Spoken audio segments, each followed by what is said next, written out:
उत्तराखंड सरकार ने जोशीमठ में प्रभावित लोगों के विस्थापन के लिए कई बड़े फैसले लिए हैं। विस्थापन के लिए पीपल कोटी, गौचर, ढाक, कोटी फार्म, सेलांग जैसी जगहों का चुनाव किया गया है, जबकि राहत शिविर में एक कमरा अधिकतम 950 रुपए महीना रुपए की घोषणा की गई है। इसके अलावा खाने के लिए प्रतिदिन प्रति व्यक्ति 450 रुपए खर्च होगा। इसके अलावा जो लोग विस्थापित हो रहे हैं उनमें से एक परिवार से 2 लोगों को मनरेगा में काम मिलेगा। जानवरों के लिए भी सरकार ने ऐलान किया है, प्रति जानवर 15,000 रुपए दिए जाएंगे। जोशीमठ में 80 बड़े और 45 छोटे पशु हैं।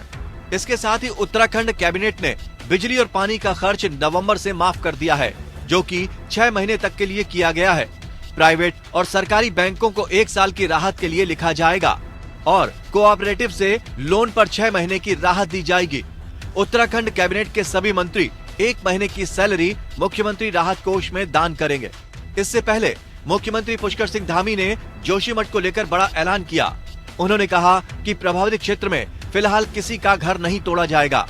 अब तक सरकार 90 परिवारों को सुरक्षित स्थानों तक पहुंचा चुकी है। इसके अलावा प्रभावित लोगों को राहत राशि देने पर उन्होंने कहा कि 1.5 लाख रुपए की राशि प्रभावित लोगों को देने की कार्रवाई जारी है। सीएम धामी ने कहा कि जोशीमठ में प्रभावित क्षेत्र के लोगों को सुरक्षा के लिहाज से वहां से निकाला जा रहा है।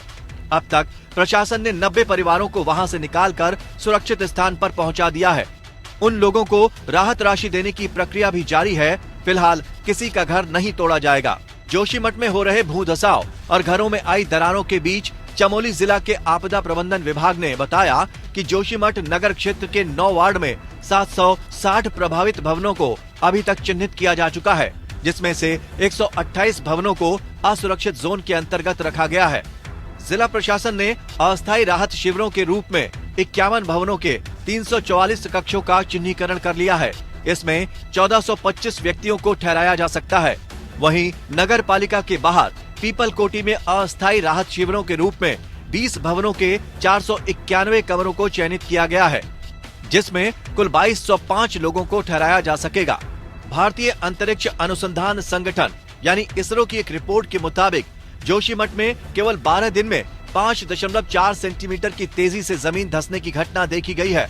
इसरो के नेशनल रिमोट सेंसिंग सेंटर द्वारा जारी की गई सैटेलाइट तस्वीरों से पता चलता है कि शहर 27 दिसंबर से 8 जनवरी के बीच 5.4 सेंटीमीटर नीचे धंस गया। जोशीमठ में तेजी से मिट्टी धंसने से आर्मी हेलीपैड और नर्सिंग मंदिर भी प्रभावित हुआ है। अंतरिक्ष एजेंसी ने यह भी पाया कि अप्रैल से नवंबर 2022 के बीच धंसने की दर बहुत कम थी। इस दौरान जोशीमठ 9 सेंटीमीटर तक धंसा था। रिपोर्ट में कहा गया है कि अप्रैल और नवंबर 2022 के बीच 7 महीने की अवधि में जोशीमठ शहर के भीतर 9 सेंटीमीटर तक की धीमी धंसान दर्ज की गई है। तस्वीरें कार्टोसैट 2S सैटेलाइट से ली गई हैं। मंदिरों के शहर जोशीमठ को एक समय धंसने के लिए जाना जाता था, लेकिन इस साल इमारतों और सड़कों में बड़े पैमाने पर दरारें आने के कारण ये संकट में बदल गया। आपदा जोशीमठ तक ही सीमित नहीं है। जोशीमठ के बाद अब चमोली जिले का कर्णप्रयाग भी दरारों की जद में आ गया है। यहाँ 8 घरों की हालत खतरनाक बनी हुई है, जिसे देखते हुए इन घरों में रहने वाले 8 परिवारों को घर खाली करने का नोटिस दिया गया है।